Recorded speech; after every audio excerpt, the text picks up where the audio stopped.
অৰুণোদয় আঁচনিৰ আৰু এটা নতুন আপডেট লৈ আহিছোঁ। সেইটো আপডেট হ'ল ফাইনেলি গাইজ অৰুণোদয় আঁচনিৰ আজি আৰু এটা নতুন আপডেট আহি গ'ল। সেইটো আপডেট হ'ল যিসকলে আগৰ পৰা অৰুণোদয় আঁচনিৰ পইচা প্ৰতি মাহে লাভ কৰি আছিল, এইবাৰ কিন্তু কিছুমানৰ একাউণ্টত অৰুণোদয় আঁচনিৰ পইচা 1250 টকা সোমোৱা নাই। প্ৰতি মাহে কিন্তু লাভ কৰি আছে, কিন্তু এই মাহত কিছুমানৰ একাউণ্টত কিন্তু অৰুণোদয় আঁচনিৰ পইচা সোমোৱা নাই। এতিয়া যিসকলৰ একাউণ্টত এই মাহত অৰুণোদয় আঁচনিৰ পইচা সোমোৱা নাই, এতিয়া সেইসকল লোকে কি কৰিলে অৰুণোদয় আঁচনিৰ পইচা লাভ কৰিব, মই আজি এইটো ভিডিঅ'ত আপোনালোকক সম্পূৰ্ণ প্ৰচেছ জনাই দি আছোঁ। যদি আপোনালোকে আগৰ পৰা অৰুণোদয় আঁচনিৰ পইচা প্ৰতি মাহে লাভ কৰিছিল, কিন্তু এই মাহত আপোনাৰ একাউণ্টত অৰুণোদয় আঁচনিৰ পইচা সোমোৱা নাই, এতিয়া আপোনালোকে কি কৰিব লাগিব?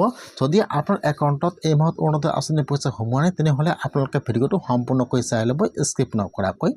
আৰু যদি আপোনালোকে মোৰ চেনেলত নিউ হয়, মোৰ চেনেলটো ছাবস্ক্ৰাইব কৰি ৰাখি দিব। যদি আপোনালোকে আগৰ পৰা অৰুণোদয় আঁচনিৰ পইচা প্ৰতি মাহে 1250 টকাকৈ লাভ কৰি আছিল, কিন্তু এই মাহত আপোনাৰ একাউণ্টত অৰুণোদয় আঁচনিৰ পইচা সোমোৱা নাই, বহুতৰে একাউণ্টত কিন্তু এই মাহত অৰুণোদয় আঁচনিৰ পইচা সোমোৱা নাই, আপোনালোকে একো চিন্তা কৰিব নালাগে। এইবাৰ যিসকল মানুহৰ একাউণ্টত অৰুণোদয় আঁচনিৰ পইচা সোমোৱা নাই, অহা মাহত কিন্তু দুটা কিস্তি একেলগে সোমাই যাব। এতিয়া আপোনালোকে কি কৰিব লাগিব? যিহেতু এইবাৰ অৰুণোদয় আঁচনি 3.0ত সকলো ডকুমেণ্ট জমা লৈছে, যদি আপোনালোকে অৰুণোদয় আঁচনিৰ পইচা পাই আছিল, তথাপিও কিন্তু আপোনালোকে আৰু এবাৰ ডকুমেণ্ট এইবাৰ 3.0ত জমা দিছিল। যিহেতু বৰ্তমান অৰুণোদয় আঁচনি 3.0ৰ কাম চলি আছে, সেইকাৰণে কিন্তু আপোনাৰ একাউণ্টত, সকলোৰে একাউণ্টত নহয়, কিছুমানৰ একাউণ্টত কিন্তু অৰুণোদয় আঁচনিৰ পইচা এই মাহত সোমোৱা নাই। যদি আপোনাৰ একাউণ্টত সোমোৱা নাই, আপোনালোকে একো চিন্তা কৰিব নালাগে। অৰুণোদয় আঁচনি 3.0ৰ নতুন এপ্লিকেশ্যন ফৰ্ম আহি আছে, আপোনালোকে সেইটো ফৰ্ম ফিল আপ কৰি জমা দিলে কিন্তু আপোনালোকৰ এই মাহৰ 1250 টকা অহা মাহত যিহেতু সোমাব, অহা মাহৰ 1250 টকা আপোনাৰ একাউণ্টত কিন্তু একেলগে সোমাই যাব। বহুতে কিন্তু চিন্তা কৰিছে যে মোৰ যিহেতু এই মাহত সোমোৱা নাই, মোৰ কিন্তু লিষ্টৰ পৰা নামটো কাটি গৈছে। এতিয়াও কিন্তু অৰুণোদয় আঁচনি 3.0ৰ নতুন এপ্লিকেশ্যন ফৰ্মটো অহা নাই।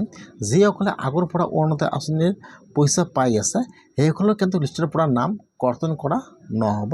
যিসকলে আগৰ পৰা অৰুণোদয় আঁচনিৰ পইচা পাই আছে, সেইসকলে কিন্তু অৰুণোদয় আঁচনিৰ পইচা পাই থাকিব, আপোনালোকৰ নামবোৰ কৰ্তন নহ'ব। আপোনালোকে একো চিন্তা কৰিব নালাগে। এইবাৰ কিন্তু অসমত আৰু নতুন 10 লাখ অৰুণোদয় আঁচনি দিয়া হ'ব, সেইকাৰণে কিন্তু আপোনালোকৰ অৰুণোদয় আঁচনি 3.0ৰ নতুন এপ্লিকেশ্যন ফৰ্ম আহি আছে, অতি সোনকালে কিন্তু ফৰ্মবোৰ আহি যাব। তাৰপাছত আপোনালোকে ফৰ্মটো ফিল আপ কৰি জমা দিলে কিন্তু আপোনালোকে অৰুণোদয় আঁচনি 3.0ৰ পইচা লাভ কৰিব। যিসকলে এতিয়ালৈকে অৰুণোদয় আঁচনি পোৱা নাই, মোৰ চেনেলটো ফ'ল' কৰি ৰাখি দিয়ক। যেতিয়া ফৰ্ম আহি দিব, মই আপোনালোকৰ সকলোৰে আগত ভিডিঅ' দি দিম।